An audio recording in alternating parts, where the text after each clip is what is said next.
aw bisimila hôtel Lafiya la. N'i ko hôtel Lafiya, wulikajɔw bolodalen don walasa aw bɛ se ka lafiya sɔrɔ cogo min na ani hakilisigi aw ka séjour la anw fɛ Mopti yan. Kɛrɛnkɛrɛnnenya Mopti Sevare ka kɛ ni kurantigɛtigɛ ye min ye hôtel Lafiya Sevare ale ye wulikajɔw boloda ka se ka min ye awa fɛɛrɛ kɛrɛnkɛrɛnnen dɔw ta walasa aw bɛ se ka lafiya sɔrɔ cogo min na aw ka séjour la hôtel kɔnɔna na n'o ye ka panneau solaire installer min ye kurantigɛtigɛ o degun aw kana o ye séjour la l'hôtel yɛrɛ kɔnɔna na. Réservation ka kɛ kabi sisan min b'a to aw bɛ se k'aw ka séjour kɛ k'a sɔrɔ tɔɔrɔ tɛ aw kan degun tɛ aw kan hôtel Lafiya. Hôtel Lafiya ale filɛ ni Sevare Bangetaba yanni ka se aéroport sirafara ma station laban i kiniboloya fan fɛ i bi jigin o carré fɛ mètre 200 bɔɲango hôtel Lafiya ale cokolen bɛ i kiniboloya fan fɛ i bɛ se ka weleli kɛ nɛgɛjuru siraw fɛ 21 42 14 11 76 01 01 98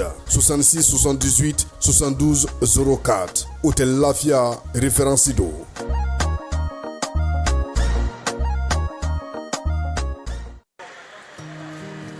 Dugukɔnɔna sigida dɔ la bɛɛ b'i ci la nka baara o baara kɔfɛ laɲini dɔ bɛ yen laɲini min bɛ kɔlɔsili walima bololabila ko fɔ Fatu filɛ nin ye a bɛ baara kɛ BTP de la a ye baara kura dɔ boloda k'a sɔrɔ a ma ko fɔ EDM mɔgɔw ye o nana ni mun ye kuranfili dɔ tigɛra sigida kelen bɛɛ bilala dibi la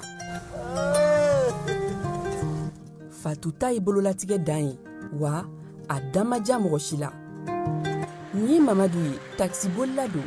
k'a to mobili bolila a ye kuran poto dɔ gosi k'a kari a ma boli wa a ye EDMSA ka centre d'appel wele a ka nin kɛwale ɲuman in b'a to ka sara wɛrɛ tɛna bɔ a la Mamadu ye fasoden ɲuman ye wa a jan bɛ bɛɛ ka lakana na nka bɛɛ tɛ nin hakilina ɲuman in sɔrɔ Isa filɛ nin ye a bi ka kɛ komi a bi baara dɔ la k'a sɔrɔ a bɛ ka kofere électrique fil de bɔ ka t'u feere kuranko la fɛn bɛ jate kan ka minɛ kɛ Fatu ni Isa ɲɔgɔn ye an ka kɛ i komi Mamadu n'aw bɛ fɛ ka dingɛsen baaraw kɛ aw bɛ EDMSA ka servisiw wele walasa aw kana tiɲɛni don dugu jukɔrɔ filiw la fasodenw aw kana ɲina ka dantɛmɛ walew ko fɔ kuranko ta fan na aw bɛ weleli kɛ 36077 la walima agence EDMSA mun ka surun aw la. An balimaw a y'a fɔ tare Agri-Sup Bamako min ye sanayɛlɛ kalanso ye sɛnɛ baganmara ale ni jɛgɛmɔ ni vétérinaire k'an ka jamana kɔnɔ a siɲɛ fɔlɔ nin y'o dayɛlɛtɔ ye Bamakɔkaw fɛ yen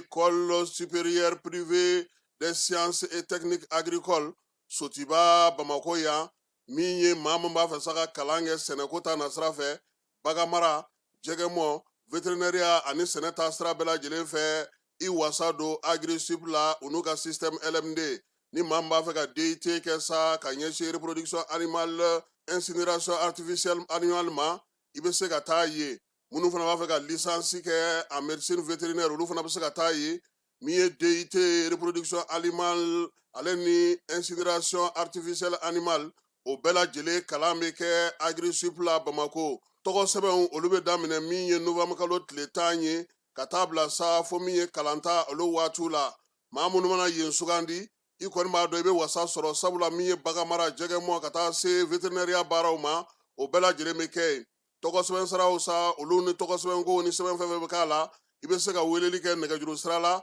min ye 74 98 74 47 74 98 74 47 min ye Agri-Sup Bamako ye a bɛ Bamakokaw fɛ yan kɛrɛnkɛrɛnnenya la Sotiba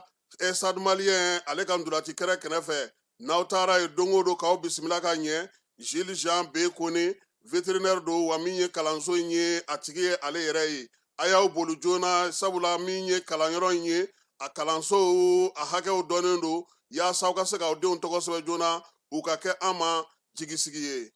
Ni bɛ wari ci i bɛ wari ci nɔgɔya la ni bɛ wari ta i bɛ wari ta nɔgɔya la. Sama mɔnɛ bi maliyɛnw jɔrɔna ko n'u hamina ko dɔn o de la sama mɔnɛ ma fɛn fara a ka wari cili musakaw kan wa a ka nɔgɔn ni Mali wari ci siraw bɛɛ ye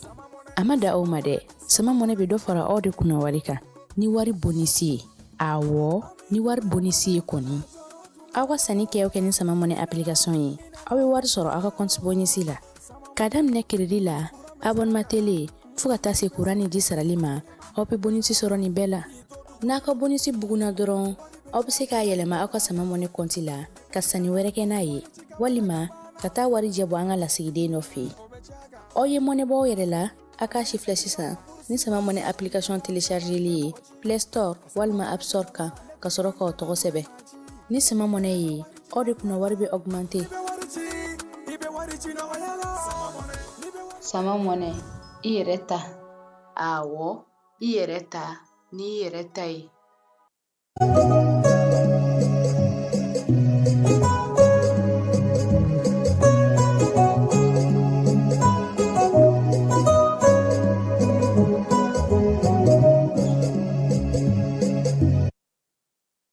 an filɛbaaw ni an lamɛnbaaw k'aw bɛɛ lajɛlen fo k'aw bɛɛ lajɛlen waleɲuman dɔn wala ye min ye bamakɔkaw ye olu kɔni bɛ fɛn fila de nɔfɛ bi sɛ ani gasoil ko gɛlɛya kɔni bɛ halisa dɔɔni tumutu an b'an ka wolomasiri tabaw fo fala ye baara kɛcogo ɲuman a n'a kɛcogo ɲuman kɛlen kɔfɛ sa min ye waleɲuman dɔnw bɛ ka kɛ sare kenakaw olu ko min ye kulukoro ye fala ye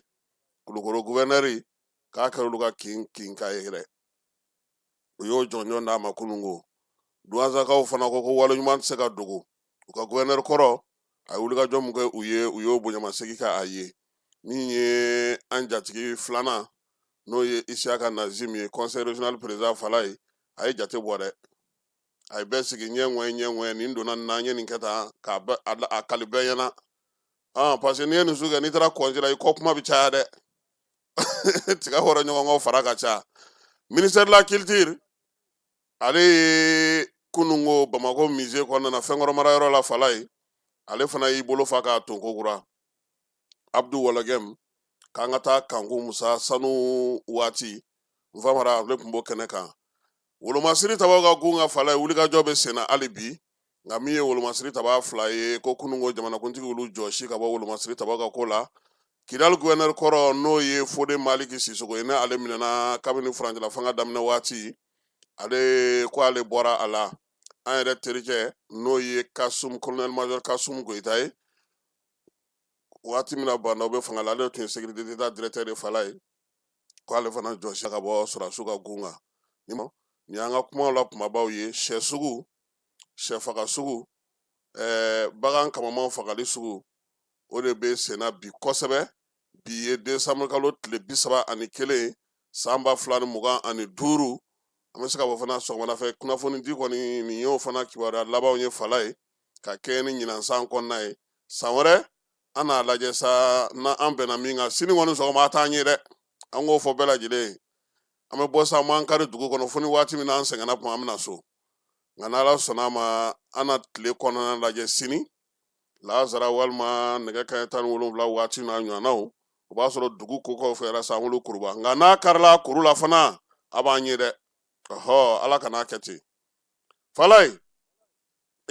an bɛ taa fa fɛ fɔlɔ an k'olu ɲɛfɔ mɔgɔw ɲɛna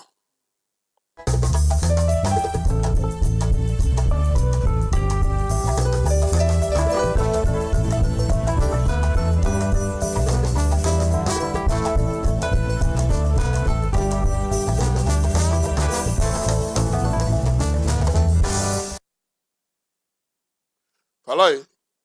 hakili la 31 kɔfɛ 32 bɛ yen dɛ n'i ma 31 ɲuman ban i 32 i b'o k'i dalen dɛ o ɲuman ye min ye an ka hakili to an yɛrɛ la an ka hakili to siraw la an ka hakili to denmisɛnninw na Petar ko kuma in bɛ ka fɔ ka dɛsɛ nka faamaw ni fantanw ni maaw yɛrɛ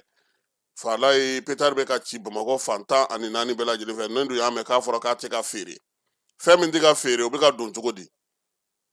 wa dɔ bɛ yen n'a cira a bɛ kɛnɛ ko dugu wulitɔ don fala ye an b'an sara faamaw la k'a ɲɛf'u ɲɛna an ye ko dɔ la kɔlɔsi Yirimajɔ Zɛrini Sadi 26 marisi kɛrɛfɛla la kamalen dɔ bɛ yen mɔbili dɔ b'a bolo fala ye n'a ye vitesse ta ni mɔbili in ye i b'a fɔ ko sɔrɔdasiw ni dɔ karilen don ɲɔgɔn na u bɛ ka mugu ci. Kamalen ka mobili bɔ waati tɛ dɔwɛrɛ nɛgɛ kanɲɛ 22 ka taa se su kɔnɔna ma. A dun b'a kɛ waati min a bɛ jatigɛ wuli. Ne hakili la nin t'a siɲɛ fɔlɔ ye nin t'a siɲɛ filanan ye. An bɛ ko min yɛrɛ kɔnɔna na bi o yɛrɛ dɔrɔn kama faamaw kan ka kamalen wele ka kuma fɛ. Parce que kunun surɔ ta maa minnu tun bɛ exposition kɛyɔrɔ in na olu caman kun bɛ na karataw kari ka taa dɛ.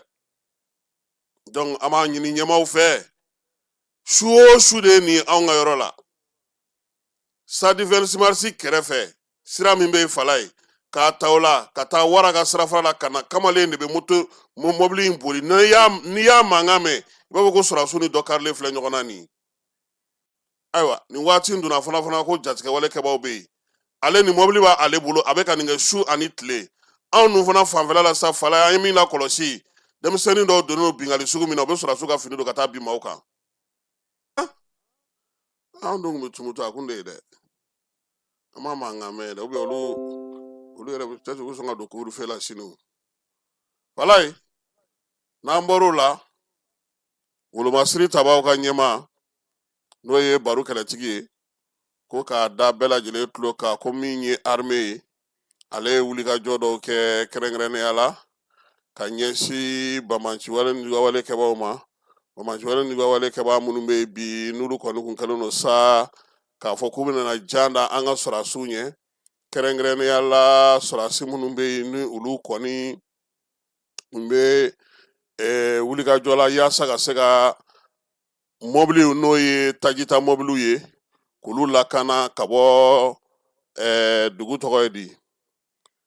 ka bɔ Buguni mara la ka na min ye avion kɔni ye a sɔmina ka bɔ k'u bɛna jan de da lamati kɛ u la yɔrɔ 4 kɛrɛnkɛrɛnnenya la Keleya ani Famana fanfɛla la. Wolomasiri tabaw y'a yira sa k'a fɔ ko nin waleya cɛjugu min kɔni filɛ nin ye u y'a jateminɛ a mɛnna u y'a lakɔlɔsi o la sa k'u b'a ɲini bɛɛ lajɛlen fɛ maaw ka hakilila tigɛ. Armée ale kɔni b'a ka baara la su ni tile yaasa maaw n'u bolominɛw bɛ se ka lakana cogo min na dugu fantan ani 4 bɛɛ lajɛlen na min ye camion minnu filɛ nin ye olu n'u ɲɔgɔnna minnu n'o waleya cɛjugu minnu kɛlen filɛ nin ye sa armée ale tɛna na da ka sunɔgɔ kɛ sabula moto caman Wolomasiri tabaw ye ta tugu olu la k'olu bɛɛ lajɛlen jeni min ye bamaciwale ni juguwale kɛbaa ninnu ye k'olu fana bɛɛ lajɛlen bali Fala ye ka caman faga u la. Wulikajɔw bɛ sen na halisa Keleya Famana min ye ka bɔ fo Buguni ka na Fala ye k'u kɛlen don ka yen sira de kɔni minɛ nin waati in na kɛrɛnkɛrɛnnenya la armée ale fana kɛlen don ka wulikajɔ kɛ sa yaasa dugudenw bɛ se ka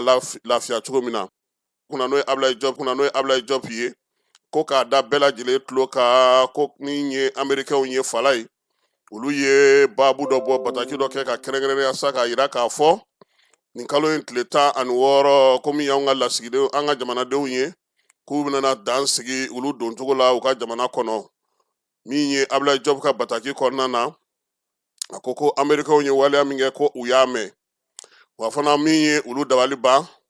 Amérique ni Mali kumaɲɔgɔnya bɛ an ni ɲɔgɔn cɛ wa min ye nin ko in ye u tun bɛ se ka sarangana kɛ yan'u ka waleya in sigi sen kan nka k'u bɛ ka mun f'u ka communiqué kɔnɔ n'o ye k'a fɔ ko basigibaliya bɛ yen ko ni tiɲɛ min bɛ kɛnɛ kan bi k'o cɛ ka jan ɲɔgɔn na ko jɛgɛjalan ni baji ko wa ko min y'o basigibaliya ko kuma fana ye k'o tɛ se ka fɔ sabula maa min bɛ Mali kɔnɔ bi k'i b'a dɔn k'a fɔ ko baara min bɛ sen na Wolomasiri tabaw olu fɛ su ani tile ko ka kɛ ni Américains ka laɲini kɛlen ye Fala ye n'o de ye dansigili ye malidenw donni na u ka jamana kɔnɔ ko Mali fana y'o ɲɔgɔnna sigi ani États-Unis ni ɲɔgɔn cɛ ko k'a daminɛ nin communiqué in bɔdon na n'o ye kunungo ye kalo tile 30 ka ɲɛsin Amérique jamanaden n'i bɛ fɛ ka don anw fɛ yan Fala ye gɛrɛntɛ na ta ka ɲɛsin ma yaasa i nakun jɔnjɔn n'o ma dɔn Américains bɛ ka min kɛ ko k'o ɲɔgɔnna k'i la. Minisiri min bɛ jamana ni jamana cɛ sira ɲɛnabɔ ko kunna sa a ko min ye Mali ni États-Unis ye ko a bana ta ko nin waati laban in na ko ɲɔgɔn bonya tun b'a kɔnɔ baaraw bɛ ka kɛ basigi ni lafiya la ko nin ko in kɔni bɔra sira min fɛ sa ko olu yɛrɛ ma foyi faamu o ko kɛcogo la. Fala an bɛ taa seko ni dɔnko kɛnɛ kan min ye sanu Mali waati min na sanu tun bɛ Mali kɔnɔ Fala ye nin jɛ bɛ ka ne dakɔrɔ bɔ de yan Fala ye ale b'a dɔn ni ne ye jalamugu fɔ ne bɛ joli sara 4,000 ne buraw no ko k'u t'a fɛ k'an kun langolo in tuguni n bɔra tumutu ni girinna ka jalamugu bila a tɛna fɔ ko n bɛ k'u dakɔrɔbɔ a t'a to n ka tile filanin kɛ ni nin fɔlɔ maa minnu ye minɛ n ye a kuma ma nɔgɔya dɛ falaye tumutu ni kunlangolo bɛ ka taama i tɛ jate cɛw fɛ dɛ ayi n'i furula ka ban a ye kunlangolo tɛ se ka yala i tɛ se ka taa jamana ye kunlangolo tuguni n'u y'i sɔrɔ dɔrɔn i bɛ 2000 sara o de la n bɛ k'a don n ka cɛ Etats-Unis ka ɲi n bɛ k'a ɲɛfɔ o de ɲɛna n'an seginna ka na kunnafoni na ko waati min sanu tun bɛ Mali kɔnɔ o de kɛlen don jabɔ ye min ye exposition belebeleba ye an ka seko ni dɔn adamaden bɛ fɛn minnu sɔrɔ k'a sɔrɔ degun tɛ fɛn minnu bɛ dun ye an t'an yɛrɛ sɛgɛn fɛn minnu na kosɛbɛ ani an yɛrɛ bɛ se ka fɛn minnu kɛ minisiri Mamu Dafe ale y'i sen bɔ a kɔnɔ ɲinan san hukumu kɔnɔna na sa ka t'i ɲɛda Abdu ale ka baara kɛlen kan nin de ye Abdu yɛrɛ ye o awɔ Abdu Wɔlɔkɛ min yɛrɛ de ye nin ye fala a kɛrɛfɛ Bamariam Tangara n'ale bɛ Dumuyalakaw ka sigi la minisiri min bɛ sigida lakana saniya ani yiriwali kuntalajan kunna o fana tun bɛ yen nin kalo in denfa 2 bɛɛ lajɛlen tun bɛ yen n'o ye Abibu Danbele Guima national ye ɲɛgɛnw maɲɔgɔnw min ye ja talenw ye k'olu sogolo ɲɔgɔn kan k'a kɛ fɛn ye fɛn min bɛ maa hakili jigin Kanku Musa ka makan t'a la fo kana se baaraba minnu kɛra an ka jamana kɔnɔna na sanu waati min na sanu ko bɛ an fɛ yan kosɛbɛ kana se Mali ka seko ni dɔnko o ko hukumu kɔnɔna ma nin baara bɛɛ lajɛlen sigira sen kan kɛrɛnkɛrɛnnenya la sa min ye Mamu Dafe ale tun bɛ yen cogo min an yɛrɛ fana ka Nfamara tun bɛ kɛnɛ kan a ye min sɔrɔ an ka jɛ k'o filɛ san 2025 seko ni dɔnko san kɛrɛnkɛrɛnnen baaraw kuncɛra ni wasa ye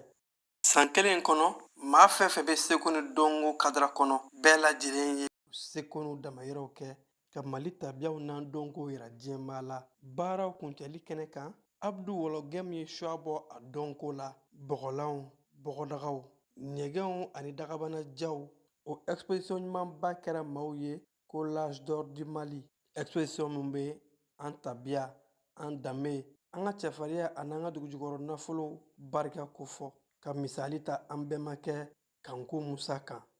an nalen bɛ an ka année de la culture activité laban 2025 activité laban an ye exposition d'art contemporain ba dɔ labɛn an balimakɛ Abdulaye Wɔlɔkɛ Abdu Wɔlɔkɛ n'ale bɛ bɔ Dire ale ye artiste ba ye ale nana baara dɔw boloda bi a nana kabako yira n na Mali kun ye min ye fɔlɔ fɛ Kanku Musa tile la n'a bɛ fɔ tubabukan na ko l'âge d'or nani b'o exposition ba de kɛ an y'a ɲini o ka kɛ san laban activité parce que a bɛna Mali yɛrɛ ye mun ye malidenya ye mun ye Mali kun bɛ cogo min na fɔlɔ a bɛn'o bɛɛ de yira n na a bɛna yira n na k'a fɔ ni Mali cɛ n'a muso y'u bolo ɲɔgɔn ma se ka kobaw kɛ donc an ye ci bila an balimakɛ n'an balimamuso minnu n'u sugandira u ka baara kelen kama faso kɔnɔ kabini san caman n'u bɛ seko ni dɔnko baara la an y'u sugandi pour que u bɛ kalo parrainer kalo o kalo u mɔgɔ 12 de don cɛ ni muso donc an y'a ɲini fana k'u fo bi u barikada parce que an y'u ci bila u ma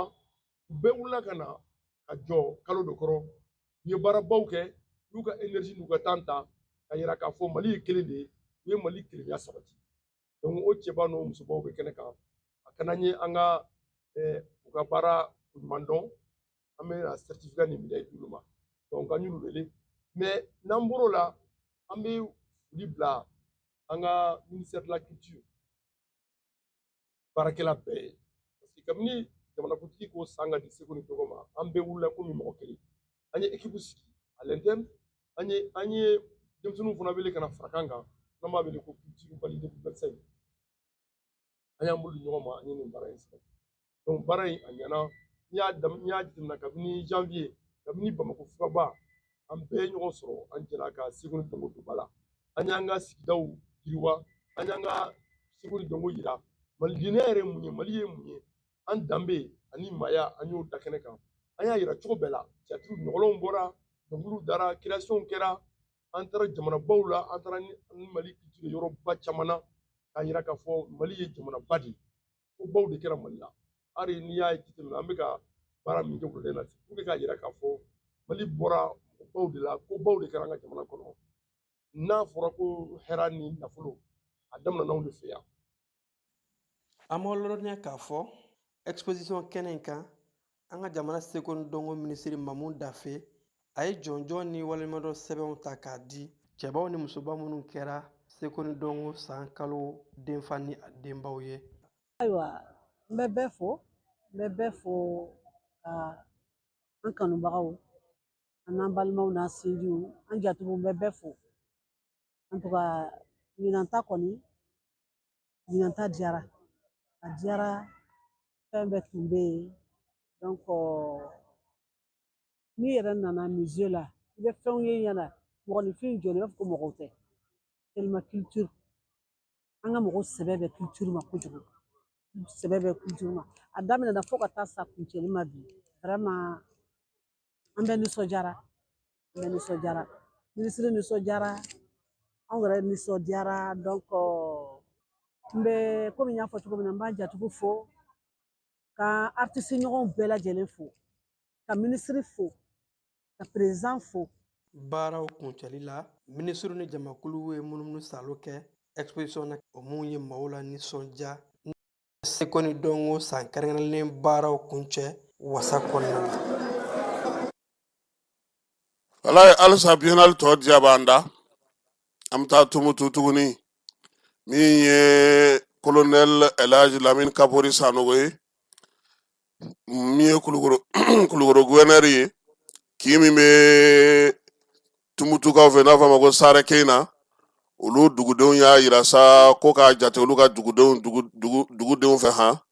Sare Keyina ye bonya ta ka ɲɛsin a ma min ye u ka dugudenya sɛbɛn u y'o ta k'o di min ye Lamine Kapori Sanogo ma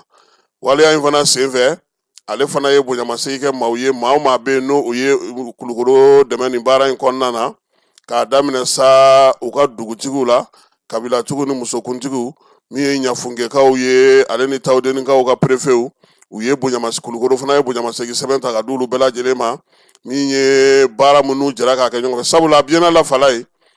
Sare Keyina kɔnɔna na ɲafunge ale ni tawudenikaw olu kun kɛlen don ka fara Sare Keyinakaw ka turupu minnu b'u bolo olu bisimilaliko ɲuman na biennale tun bɛ ka kɛ ten de marabolo bɛɛ lajɛlen tun bɛ ka dɛmɛ fana kɛ ka fara kinw fana ta kan pour que dunanw ka se ka n ko de an ka misi caya u ka misi caya an ka misi an y'an ka misi dun walayi Kulukoro gouverneur ko nin ko min kɛlen filɛ nin a tɛna danni ma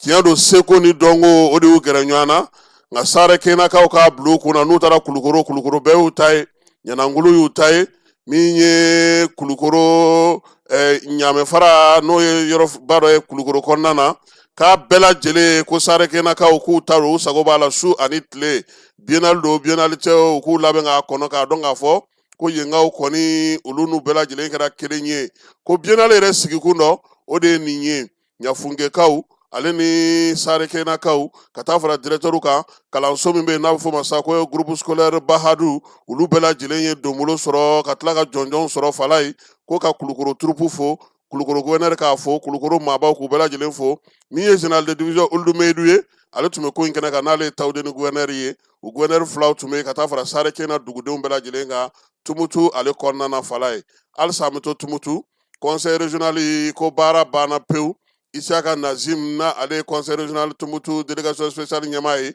ko biennale san 2025 kɔnɔna na a ma dan ɲɛnajɛ dɔrɔn ma koyi baarabaw de kɛra tumutu kɔnɔna na yaasa ka se ka dunanw bisimila conseil régional ale y'i bolo bila jufa la fala ye ka wuli ka jɔ kɛ yaasa min ye tumutu ye a ye cogo bɛ se ka ɲɛ cogo min na seko ni dɔnko kɔnɔna na sefa wari miliyɔn 170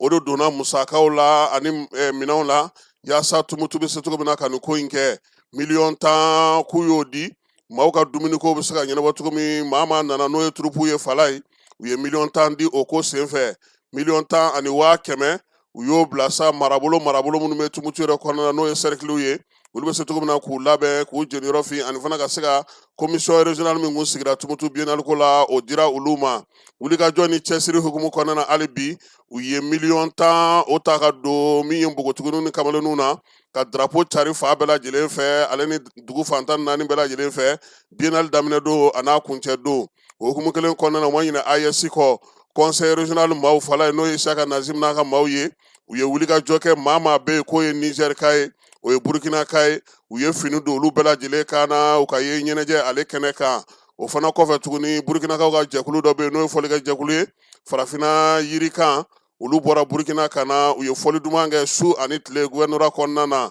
conseil régional ko ale sigikun ye min ye o ye ka kow kɛ jɛlenya ni tilennenya kan musaka minnu farala ɲɔgɔn kan ka se ka baara in kɛ sefa wari $170 a doncogo n'a bɔcogo bɛɛ lajɛlen de filɛ nin ye fala ye ko dugudenw bɛɛ lajɛlen ka se ka faamuya k'a dɔn k'a fɔ conseil régional de Tombouctou a ma to kɔ biennale hukumu ale kɔnɔna na bonyamasegin ani waleɲumandɔw halisa Douanza min y'a jɛkulu maaw ye n'o ye a ka fɔlikɛlaw n'a ka seko ni dɔnko tigilamaaw ye fala ye k'u ka gouverneur kɔrɔ n'o ye Lasana Seku Kamara ye ko k'a fo k'a waleɲuman dɔn tiɲɛ don bi a bɛ sɛgɛnnafiɲɛbɔ la nka a banna ta a yera Douanza dɛmɛni la ka taa Tumutukaw fɛ yen a y'i seko n'a damayira bɛɛ lajɛlen kɛ yaasa denmisɛnw bɛ se cogo min na k'u jeniyɔrɔ fin min ye Kamarakɛ ye seko ni dɔnko de ka di a yɛrɛ ye denmisɛnninw ka d'a ye wa a bɛ fɛ Douanza ka taa ɲɛ san 2023 o biennale waati la fala ye o y'a sɔrɔ a bɛ kow kunna a ye baara kɛ yaasa Tumutu min ye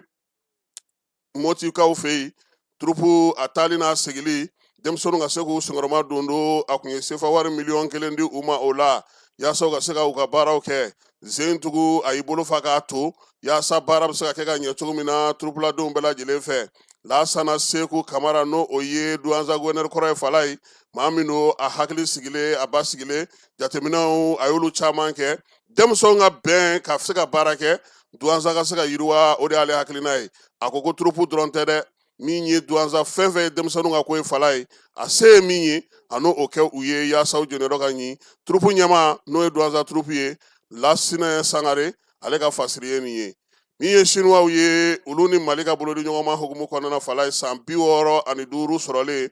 Mali ale ni Chine ka bolodi ɲɔgɔnma o ɲɛnajɛw kɛra kunungo Chine ale dunanjigiso dɔ kɔnɔna na Chinois y'u bolo fa k'a to min ye lasigiden minnu b'an ka jamana kɔnɔ yan ka taa se marabolo minnu bɛ yan ani maa minnu bɛ yan n'olu bɔlen don diɲɛ segin naani jɛkulu tɔgɔ la ka na sigi an fɛ yan minisiriso b'an ka jamana cɛ kunna ɲɛnabɔ ko kunna o secrétaire général ale tun bɛ yen maa min yɛrɛ bɛ yen Mali ka ko bɛɛ lajɛlen kunna n'o ye Mahamudu Arabi ye ani jamana wɛrɛ cɛ sira baaraw bɛ kɛ cogo min na kɛrɛnkɛrɛnnenya Chine jamana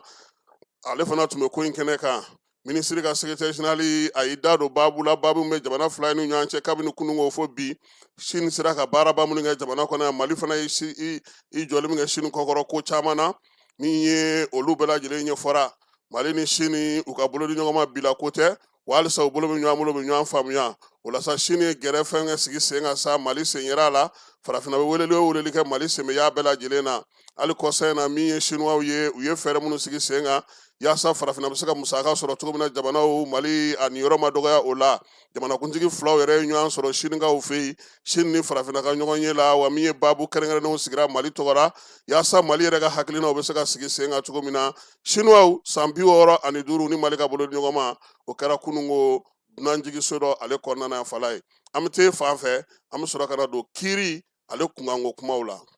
Jelema aw minnu b'a fɛ ka voyager k'a sɔrɔ a ma degun sɔrɔ a ka voyage kɔnɔna na compagnie de transport Somatra u y'a kanu ka na ni kari kura caman ye kari minnu dilanna norme kɔnɔna na aw ka lafiya kama a suspension wo a climatisation a siège wo n'i ye kari jɔlen ye foyi tɛ jigin kɔnɔ i bɛ se ka don a kɔnɔna na cogo min na Somatra e ka kari Somatra ne ka kari Somatra anw ka kari o hukumu kɔnɔna na kari ninnu bɛ sira ta don ko don Bamako Segu San Moti Kucala ka taa se Sikaso ma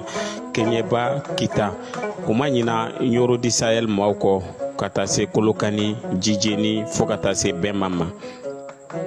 Somatra fiɲɛ foroko Somatra ka wuli hɛrɛ la ka se hɛrɛ la fala ye min ye kuna siningo ye cybercriminalité maaw y'a yira sa k'a fɔ ko Mulayi Keyita ale ni Mamari Biton Mamari Kulibali n'u fila bɛɛ lajɛlen CNT maa ye ko nɔminɛli min kun ŋaniya tirila Maître Muntaka Tall fɛ ka ɲɛsin u ma ko a nɔminɛli k'a jɔsira ka bɔ yen sabula kiiri a sigili a labɛnni a n'a baaraw bɛɛ lajɛlen kun kan ka kɛ waati min kɔnɔna na ko waati banna nɔminɛli binna Maître Muntaka Tall ko a ye kuma in mɛn Muntaga Tali a ka bɔli la kunun na sini ko ka ɲɛfɔli kɛ nin ko in kan a ko ni Ala sɔnna ma Musa Mara ka sɔrɔdonbaw kun ye laɲini min kɛ k'a yira sa k'a fɔ k'u ma jɛn ni Musa Mara ka baara ye cour d'appel Bamakɔ yan min ye janvier kalo tile 19 san 2026 ko u na kuma o kan parti politigiw cili fana na a y'a yira sa k'a fɔ ko min ye bɛrɛbɛrɛlitɔnw ye u ka ciliko hukumu sira la sa sɛbɛn minnu kɔni bɛ sa ni olu y'o laɲini o taara cour suprême na o kan k'o bila ka taa cour constitutionnelle la parti politique 100 an ka jamana kɔnɔ yan fala ye k'o de sigira sen kan k'a daminɛ san 2018 kana bila san 2026 la nka olu siɲɛ kelen u sen ma don min ye kalatako la an ka jamana kɔnɔ cour suprême ale de ye nin kuma in fɔ fala ye i b'a dɔn k'a fɔ k'an ka minɛnw tonnen don wɔlɔfɔw fɛ yen min ye conseil malien de chargeur ye ko a bɛ segin a kan k'a da bɛɛ lajɛlen tulo kan maa maa bɛ yen k'i ka minɛn bɛ dakarikaw fɛ yen wɔlɔfɔw fɛ yen k'i ka wuli ka joona i ka taa ta kalo 3 min dira an ma fala ye o bɛ kuncɛ février kalo tile 20 san 2026 wa ko faranga cogo wɛrɛ foyi tɛna na ye a ko la f'i ka t'i ka minɛnw cɛ ka bɔ yen an ka kunnafonidila 2 n'o ye ORTM maaw ye fala ye n'u kun minɛna octobre kalo tile 4 u bɔtɔ douanzakaw fɛ yen u y'u yɛrɛ sɔrɔ han bibi na Ala ni motikaw ka wuli ka jɔ u yɛrɛ bɛ moti kɔnɔna na bɛnkan sɔrɔla ko la u bɛ motikaw olu fɛ yen kiiri bunakun ka hali bi fala ye Mamadu Awa Gassama ale ka sɔrɔdonbaga n'o ye maître Mamadu Ismail Konate a ko k'a da bɛɛ lajɛlen tulo ka sa ko min ye Mamadu Awa Gassama ka kiiri Abijankaw fɛ yen ko min ye nominali baaraw ye olu sɛgɛsɛgɛliw kɔfɛ sa jalakili kiiriso min bɛ yen k'u bɛna a bila ka taa yen kɛrɛnkɛrɛnnenya la nin kalo in tile 30 n'o tun ye kunungo ye maître Mamadu Ismail Konate y'a yira sa ko min ye Koniwarikaw ka kiiri tigilamaw ye u ka juge d'instruction k'olu tilara a yirala sa k'a fɔ ko Mamadu Awa Gassama k'a nɔ minɛnen don mun na k'a ye kuma ta ka ɲɛsin Côte d'Ivoire jamanakuntigi ma olu ka sariyakisɛ 264 o bɛ tali kɛ o la min ye Côte d'Ivoire corps pénal fana ye o fana bɛ tali kɛ o la ko a ka degun sera Côte d'Ivoire jamanakuntigi ma nominali 2nan ye min ye o ye k'a yira sa ko bɔlɔlɔ sira fɛ Côte d'Ivoire sariyakisɛw la 387 o b'a yira sa k'a fɔ ko min ye Gassama ye k'a kan ka ɲangi sabula kuma minnu fɔra a y'u bɛɛ lajɛlen fɔ bɔlɔlɔ sira kan wa halisa ko a dɔw bɛ yen Mamadu Awa Gassama ka avocat ka kuma na fala ye ko min ye procureur min bɛ yen n'o ye baara kɛ kabini décembre kalo tile 22 o ye laɲini kɛ sa ka ɲɛsin Côte d'Ivoire kiiri min ma n'o ye kiiriso min bɛ Abijankaw fɛ n'o ye première instance ye o de y'a yira sa ko Gassama kɔni ka ko k'a bɛna taa kɛ tribunal correctionnel la k'a yira sa k'a fɔ ko kiiri fana don o bɛna sigi sen kan min ye ordonnance min ye a bila ka t'o kɛnɛ kan o ordonnance o de dira u ka juge muso fɛ muso min ni ale yɛrɛ ye sɛgɛsɛgɛliw ni nominali baaraw bɛɛ lajɛlen kɛ k'a yira sa k'a fɔ ko min ye Gassama ko a nominali hukumu kɔnɔna na ko ladoya minnu b'u bolo k'olu kolo ka girin o la sa tribunal correctionnel ale n'a ka baara kɛ maître Mamadu Ismail Konate ko sisan kɔni ko ale de bɛna wuli k'i jɔ ka laɲini kɛ ka kɛ ni Côte d'Ivoire sariyaw ye Mamadu Awa Gassama a bɛ se ka soronnali don cogo min na a ko sa ko a ka soronnali donni hukumu kɔnɔna na ko ale hakili sigilen a dalen don kiiri tigilamaw la ko wa k'u ye kuma min filɛ nin ye k'a fɔ ko k'a nɔ minɛni a n'a kiiri ni ko k'a bila ka taa tribunal correctionnel kɔrɔ maître Mamadu Ismail Konate ko a b'o bonya bi a b'o bonya sini Côte d'Ivoire kiiriso a b'olu bonya nka ale na wuli ka jɔ kɛ sa hakɛ fɛn fɛn bɛ ka kɛ ni Côte d'Ivoire kiiriso ye ani diɲɛ seleke naani kiirisow ye ani Côte d'Ivoire ye tɛgɛnɔ bila adamadenw ka jo sariya hukumu kɔnɔna na sɛbɛn o sɛbɛnna diɲɛ kɔnɔ k'ale na i sinsin o kan k'a ka sɔrɔnalidon baaraw kɛ a ko wa fana a bɛna laɲini kɛ koyi laɲini min b'a to min ye Gassama ye sariyaw ko cogo min a ka kiiri tɛ kɛrɛnkɛrɛnnenya la joona a ko Mamadu Awa Gassama ka kiiri ka teliya o de ka di ale ye a na fɛɛrɛ kɛ ka wuli ka jɔ kɛ ka ɲɛsin Côte d'Ivoire sariyaso ma u bɛ se cogo min na Gassama ale ka kiiri baaraw ka se ka sigi sen kelen kan ko wa fana k'a t'a fɛ min ye waleya in ye a ka sago sariya kunna sariya ye min fɔ k'a b'o fɔ min ye maître Mamadu Ismail Konate ye a ko bɛɛ k'a bila a kunna k'a fɔ ko Gassama a ma nɔ minɛ min ye nominali sɛbɛn ale ni laɲini sɛbɛn minnu bɛ yen ko olu de b'a kan a jalakile nka a ma kiiri fɔlɔ o la sa k'a b'a ɲini bɛɛ fɛ fala k'an ka jinin k'an koliji la han ko sabula ko min ye anw kunnafonidilaw ye fɔcogo bɛ fɔcogo la k'an k'olu jateminɛ ko nin ni ko tɔw tɛ kelen ye ko kiiri bɛ ka kɛ yɔrɔ min na o ye jamana wɛrɛ ye ko yaasa an kana Gassama kungo gɛlɛya k'an ka s'an kumacogo la ko ale b'o ɲini an fɛ n'o ye maître Mamadu Ismail Konate parikaw fɛ yen décembre kalo tile 30 maître Mamadu Ismail Konate avocat don min ye Mamadu Awa Gassama ka avocat o do fala ye 31 décembre fala ye bite labɛnw minnu b'a k'a ɲɛnɛma u bɛ ka labɛn kɛ fan bɛɛ lajɛlen fɛ fala ye minnu ta ye sɛ ye u wulilen don k'u jɔ minnu ta ye vɛsi ye minnu ta ye kobaw ye u bɛɛ bɛ lajɛlen wulilen don k'u jɔ sugu kɔnɔnaw la studio tabani maaw y'a yira sa k'a fɔ ko min ye nafɛn feere sugu ye ale ni sɛ feere sugu fala ye ko maaw tɛ ka giri ye ɲinan dɛ ko n'o y'a sɔrɔ santɔ la ni ɲanguma b'a sɔrɔ giringajɔ wuli jɔlen don kosɛbɛ ko min ye taji ye k'a taara ni wari bɛɛ lajɛlen ye tajiko gɛlɛya ko min tɛmɛna yan k'o ye dadigi kɛ maaw la mɛdinɛkura sugu maaw ale ni suguba minnu bɛ bamakɔ kɔnɔna bi fala ye ntɛnɛndo studio tabani maaw ko u taara sɔrɔ maaw senna ka suma ye kosɛbɛ kunun ko sugu ninnu kɔnɔna na ko min kɔni ye karayogow bɛ yen min ye jaba bɛ yen namasaw bɛ yen min ye loko o bɛ yen k'u bɛ ka taa se pɔminɛtɛri n'a tɔw bɛɛ lajɛlen ma wa ko sɔngɔ damatɛmɛja min ye kilogaramu 25 ye pɔminɛtɛri la fala ye k'o ye 2,600 ye yɔrɔ dɔw la jaba o kilo kelen bɛ taa 135 la yɔrɔ dɔw la 100 yɔrɔ dɔw la 60 min ye o kelen don fana ka namasatigiw ka fanfɛla fana fɛ min ye logotigiw ye ko logoden 3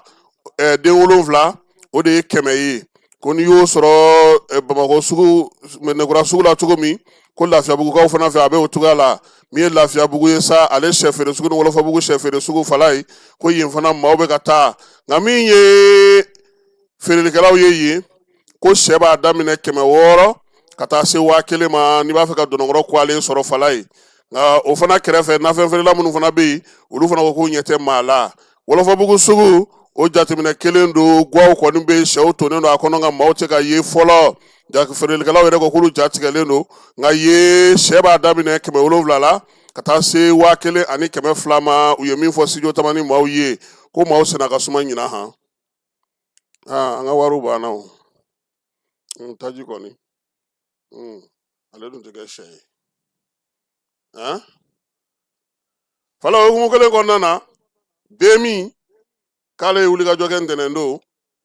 min ye sɛ ye sɛ woro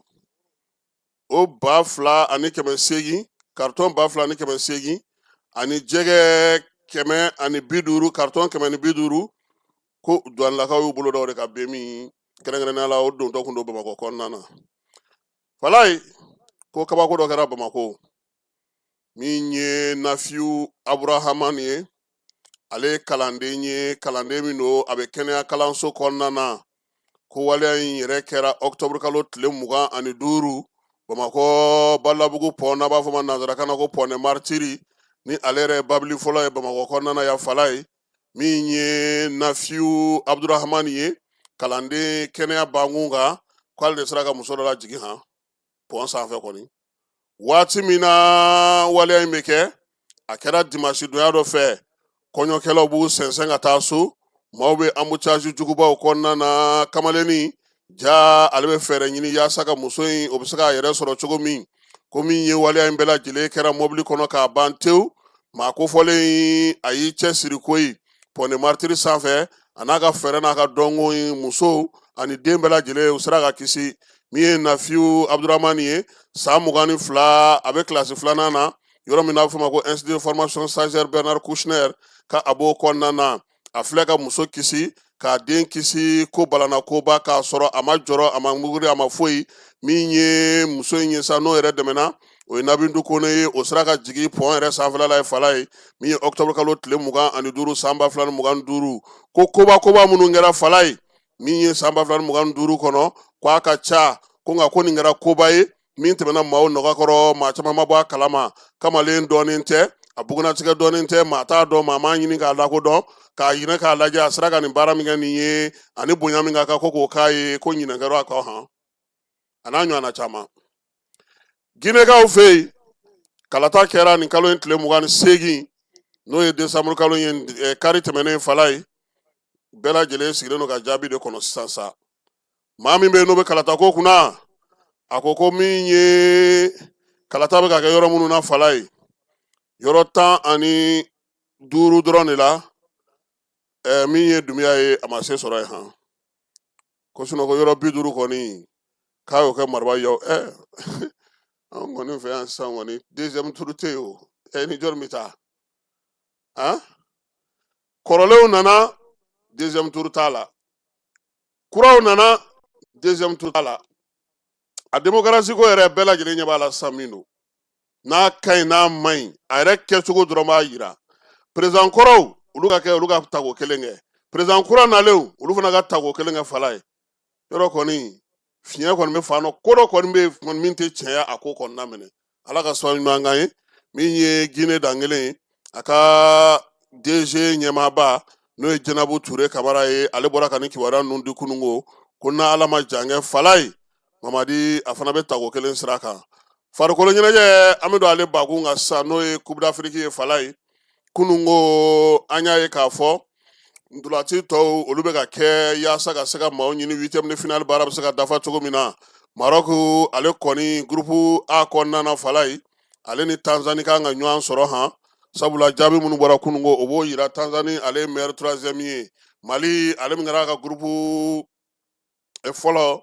o filanan ye fala ye, k'aw ni Tunisie de bɛna ɲɔgɔn sɔrɔ, ale ye groupe C filanan ye. O b'a yira sa k'a fɔ ko min ye Nigeria ye ni ale kɔni ta kɛ marabaa yaw ka kelen bɔko 3 seko 3 maa ma tɔn da fɔlɔ Super Eagles n'o ye Eric Shell ka maaw ye, olu fana sigilen don sa ka min ye groupe F o 3e kɔnɔ. Kɛrɛnkɛrɛnnenya la maaw kɔni bɛ ka min fɔ n'a ma kɛ Mozambique ye a na kɛ Cameroun ye, o jaabi bɛ bɔ dɔn su in na. Senegal ni RD Congo olu fana kɛra marabaa yaw ko kelenw ye u ka jɛkulu kɔnɔ n'o ye groupe D ye. U fila bɛɛ lajɛlen se sɔrɔ kununko, nka Senegali ale de bɛ ten kan, ale ye fɔlɔ ye ka RDC kɛ filanan ye. Ko n'Ala ma jan kɛ fala ye groupe min bɛ yen n'o ye groupe B ye, groupe E walima groupe F, Senegal ni o sabanan bɛ sɔn ka ɲɔgɔn sɔrɔ han, sabula Senegali ale kɛra gale galew ni aw ka repêchelenw de bɛ ɲɔgɔn sɔrɔ han. RD Congo ale ni Algérie ni ko wɛrɛ ma bɔ a la groupe E kɔnɔna na ale n'olu bɛ sɔn ka ɲɔgɔn sɔrɔ. Egypte n'o ye Pharaon ye fala ye, olu mun kɛra ka groupe B premier ye, ni Ala sɔnna ma olu ni Benin bɛ ɲɔgɔn sɔrɔ, min ye groupe D 3e ye olu bɛ ɲɔgɔn sɔrɔ. A yirala sa k'a fɔ sa meilleur 3e yaw la nin waati in na, an bɛ waati min na sisan yanni bi balontan ka kɛ, maa minnu bɛ yen n'olu jɔyɔrɔ ka ɲi kosɛbɛ. Tanzanie groupe C kuru 4 bɛ ale bolo, min ye Benin ye groupe D kuru 3 bɛ ale bolo. Sudan groupe E kuru 3 bɛ a bolo, min ye Zambie ye groupe A kuru 2 bɛ ale bolo. Yɔrɔ Angola kun ta ye kuru 2 ni dɔbɔ 2 ye, ale sen bɔra la pewu kabini Tanzanie ni ale de Tunisie ta in kɔni kun bɛ komi tulonja. A balon ma taa o. O kɔfɛ fala ye Coupe d'Afrique n'a a kabakow cɛ, ndolatala kelen tɔgɔ bɔlenba ale ye waa wɛrɛ koyi, Pierre-Emerick Aubameyang n'o o ye Gabonkaw ka jalatigi ye, Marseille ɲɛfɛmaa do fala ye, ko a ko sa ko ale kɔni bɛ taa Faransi ko ka t'i furakɛ koyi. Nin waati in na sa ko a y'a yira sa k'a fɔ ko ale kɔni kunbere bɛ k'a dimi, a y'a ɲini u ka dɔgɔtɔrɔw fɛ n'a sera ka bila ka taa a ka tɔn kɔnɔna na ko bɛ sɔn ka fisaya ma kosɛbɛ. O la sa Gabonkaw ka fédération maaw n'o ye Fega Foot ye, olu ye bataki kɛ k'a da bɛɛ lajɛlen tulo ka kununko ko min ye maa kofɔlen ye Pierre-Emerick Aubameyang ko ale kɔni taara, e kɔni t'ale ka Coupe d'Afrique ko yɛrɛ bɛ bannen yan, si bɛ yɔrɔ min na ale na se ka kari wɛrɛ kɛ tuguni. O kɔfɛ fala ye Patrice Lumumba ni ale ye RD Congokaw ka maaba ye politiki sira ka fala ye, a yɛrɛ monument bɛ anw yɛrɛ fɛ yan Square Patrice Lumumba, a tun bɛ kununko terrain na dɛ. U y'a dilan ka taa n'a ye a manalama, u ka supporter dɔ de bɛ yen n'o ye RD Congo supporter ba ye, ale yɛrɛ tɔgɔ ye ko Lumumba V. Lumumba V ko wa ko nin fana y'ale ka supporter ya kɛcogo de ye koyi, a bɛ taa ni sati n'o ye Lumumba ye k'o jɔ fan dɔ la sa fo ka taa ndolantan ban a tɛ jigin koyi. U gagné o a tɛ jigin, u sera o a tɛ jigin, wa ale yɛrɛ jɔlen don a kɛrɛfɛ fo ka taa ndolantan ban miniti 90. Kununko maaw kɔni y'a ye, maa tɛ ka ɲininkali de kɛ sisan ko nin ko in kɔfɛ ko CAF bɛna na mun fɔ a ko la fala ye, ni supporter dɔ ka b'a yamaruyala ka don n'a ye o kuma banna ye pewu. Bi n'Ala sɔnna a ma groupe C kununko jaabi minnu match minnu tanna, groupe C kɔnɔna na Uganda ale dasira Nigeria fɛ 3-1, Tanzanie ni Tunisie 1-1, groupe D kɔnɔna na min ye Botswana ye ale binna RD Congo ɲɔgɔrɔ 7-0, o 7-0 kelen Senegal y'o fana kɛ Benin na. Bi ni Ala sɔnna a ma kalo tile 31 min ye Guinée équatoriale ni Algérie olu bɛ ɲɔgɔn sɔrɔ waati min nɛgɛ kanɲɛ 17 Sudan ni Burkina Faso olu fana bɛ ɲɔgɔn sɔrɔ o waati kelen fala ye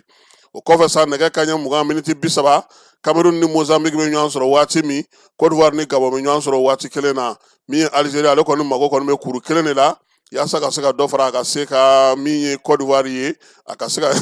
a n'o ka se ka kisi ɲɔgɔn ma walima Cameroun nka bɛɛ lajɛlen bolo i kunnamina na yaasa ka se ka taa 8e de finale ale kɛnɛ kan Mali jamana kɔni bɛ se ka wulikajɔ ni cɛsiri minnu kɛ fala ye o ye k'a yira denmisɛnw na k'a fɔ ko tulonkɛ banna min ye ni ka mɔgɔ ye k'o lajouer o banna gardien fana o ko fana ko jateminɛ fala ye sabula kundama ko bɛ kamalen la u y'a yira sa k'a fɔ ko min ye supporteriw ye ani maa minnu bɛ farikolo ɲɛnajɛ la kɔlɔsi Bamakɔ kɔnɔna ni faamatan dani bɛɛ lajɛlen fɛ u ko ko sɛgɛw fala ye don min na i jigi b'u kan u b'i jigi kari min ye Mali ye bɔko 3 min ye filanibin 3 kuru 3 ko nin ko cɛman in kosɛbɛ joueur niveau ka bon ni ma ko nka ko min bɛ anw ka jɛkulu kɔnɔna na n'an ka ko yɛrɛ kɔnɔna na o don ko Mali ni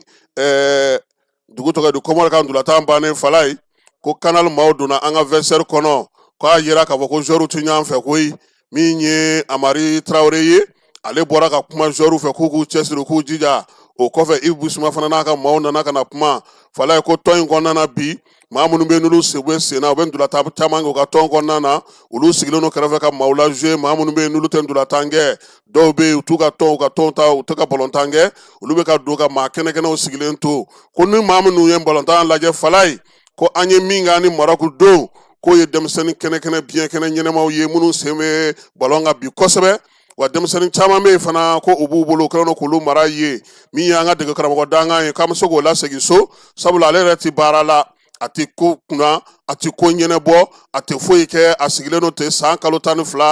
a tɛ kurun kunna a tɛ kurun jula fala ye maaw ye min ye télévision kɔrɔ k'o y'o kuma ye dɛ maa t'a dɔn duguduguma la n'a bɛ baara wɛrɛ kɛ kɛrɛfɛla la yen ko wa gegunba yɛrɛ min ye Mali tɔn kɔnɔna na tɔn kelen t'an bolo bi dɔ bɛ kɛ cɛmancɛ ye sini dɔ bɛ kɛ kɛrɛfɛmaa ye dɔ bɛ sigi kɛrɛfɛ an bɛ jouer ni système minnu fana ye an y'a daminɛ ni 4-4-2 ye récupérateur ka ca an bolo k'i n'a fɔ maa min bɛ fɛ ka i ka bin makara k'o banna koyi ko n'an m'an ɲɛsin ndulatan ma i n'a fɔ final bɛ tan cogo min ko an k'an cɛsiri wa ko n'Ala y'an ci fala ye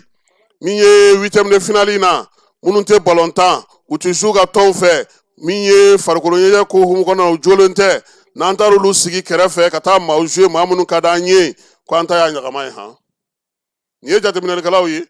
minnu bɛ ko lakɔlɔsi kɛ farikolo ɲɛnajɛ la kosɛbɛ u ye sɛbɛnni min kɛ Mali garisigɛ kan ko wa k'a banna ta ko fɛn min bɛ Mali bolo ko ye ndulatan ye dɛ ko nka k'u la jouer ko de i b'a fɔ k'u ni entraîneur bɛ kɛlɛ la ayiwa an yɛrɛ ka farangani ye min y'a la fala ye n'u tilara anw na kuma anw kɔni tɛ kuma fɔlɔ dɛ n'u tilara anw bɛ kuma Ala ka sɛgɛw gagner Ala ka se d'u ma Ala ka wasa di maliden bɛɛ lajɛlen ma ɲinan san anw ka présentation sɔgɔma nin y'o bannen ka bɛɛ fo ka bɛɛ waleɲuman dɔn min ye yafa ye k'o fana ɲini maaw fɛ tubabu san n'o fala ye nka san bɛɛ ye san ye Ala tɛ ko foyi kɛ ten an bɛ dugawu kɛ sa san wɛrɛ ta Ala k'o fana jira an na k'i yɛrɛ fo k'i waleɲuman dɔn a k'an bɛɛ waati wɛrɛ ni Ala n'a kira sɔnna ma. Cakɛda mun sigilen bɛ adamaden tɔgɔ la kunnafoniya lakanali kama Mali la n'a bɛ f'a ma ko autorité de protection des données à caractère personnel APDP u kɛlen don ka wulikajɔba daminɛ Bamakɔ suguba kɔnɔ wulikajɔ in laɲini ye jumɛn ye ka ɲɛfɔli kɛ ka fɛsɛfɛsɛli kɛ ani ka suguba kɔnɔ mɔgɔw dɛmɛ ka formalité déclarative ka se ka o musaka sara ka sɔn ka wuli ka bɔ u sigiyɔrɔ la formalité déclarative bɛ se ka ta vidéo surveillance kan a bɛ se ka ta gestion clientèle kan a bɛ se ka ta gestion de la paix kan o n'a ɲɔgɔnna caman missionnaire ninnu u labɛnnen don APDP gilet la ka APDP badge d'u ma ka tila ka ordre de mission officiel dilan ka d'u ma formalité déclarative ninnu a musaka bɛɛ lajɛlen bɛ se ka sara trésor paye fɛ trésor paye ye falandɛrɛ dayɛlɛlen ye jamana ɲɛmaaw fɛ walasa jamana kɔnɔdenw bɛ se k'u ka redevance bɛɛ lajɛlen sara ka sɔrɔ k'u ma wuli ka bɔ u sigiyɔrɔ la trésor paye bɛ labaara i ka téléphone ou bien ordinateur fɛ o musaka ninnu saralen a jagoyalen don APDP agent kan u ka reçu d'i ma reçu min sanfɛ i b'a ye i ye musaka min bɔ i y'a bɔ kun min na QR code dɔ b'a la i bɛ se k'o scanner walasa ka a sɛbɛntiya k'a fɔ k'i ka sarali ɲɛna APDP b'a da jamana kɔnɔdenw tulo kan k'u ka agent minnu bɛ terrain kan u labɛnnen don ni gilet ye ka tila ka APDP badji d'u ma ani APDP ordre de mission officielle. Ni wulikajɔ in fɛ APDP bɛ ka service gɛrɛ jamana kɔnɔdenw na walasa adamaden tɔgɔ la kunnafoniya lakanali bɛ don ba la an ka jamana kɔnɔ.